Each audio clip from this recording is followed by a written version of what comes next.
मित्रांनो, कॉक्रोच जनता पार्टीचे जे सदस्य आहेत, जे कार्यकर्ते आहेत, जे नेते आहेत, त्यांची आता सळोखी पळू झालेली आहे. माध्यमिक शाळेत ज्यावेळी ते गेले होते त्यावेळी त्यांचा भांडाफोड सुद्धा झाला आणि तो विद्यार्थ्यांनी केला.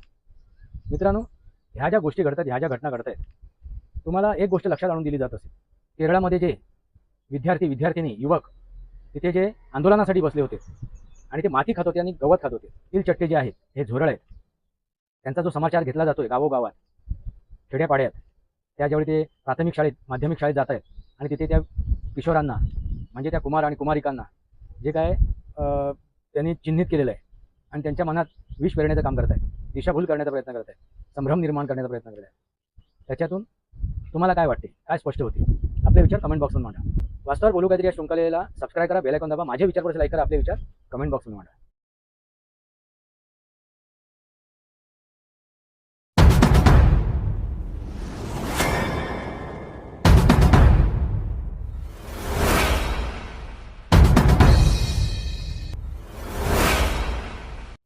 नमस्कार मित्रांनो, वंदे मातरम.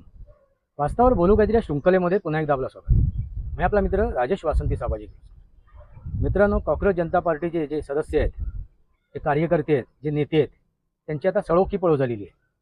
अगदी महाराष्ट्रात, राजस्थानामध्ये ते प्राथमिक शाळेत जात आहेत आणि काय करत आहेत, प्राथमिक शाळेत जाऊन तिथल्या विद्यार्थ्यांमध्ये एक संभ्रम निर्माण करत आहेत, एक त्यांची दिशाभूल केली जाते.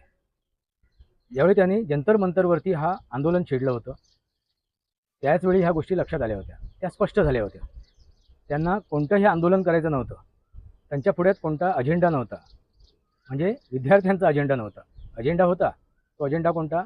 नरेंद्र मोदीजी यांना हटाव, भारतीय जनता पार्टी हे NDA सरकार आहे त्यांना हटाव. त्यांनी धर्मेंद्र प्रधान यांचा राजीनामा घेतला, हा फक्त एक निमित्त आहे, शिक्षण मंत्र्याचा राजीनामा. मित्रांनो, त्या आंदोलनामध्ये तुम्हाला एक गोष्ट स्पष्ट झाली असेल, त्या आंदोलनाशी ह्या कॉक्रोच जनता पार्टीचं काही लेणं देणं नव्हतं, काही त्यांचा त्याच्यामध्ये उद्देश आणि उद्दिष्ट नव्हतं. त्यांना फक्त या देशात अराजकता माजवायचे आणि ती आजसुद्धा ते माजवण्याचा प्रयत्न करत आहेत. कुठल्या गोष्टीच्या मार्फत?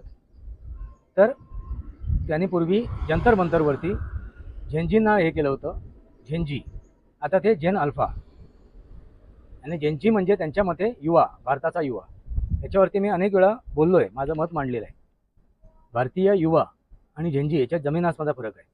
कारण भारतीय युवा हा सुसंस्कृत आहे, संस्कारित आहे, पण झेंजी याला संस्कार नाही आहे, तो संस्कृती नाही आहे, त्याला तो संस्कारित नाही आहे, कारण तो युरोपियन आहे. मित्रांनो, आता त्यांनी जेन अल्फा म्हणजे कोणाला? किशोर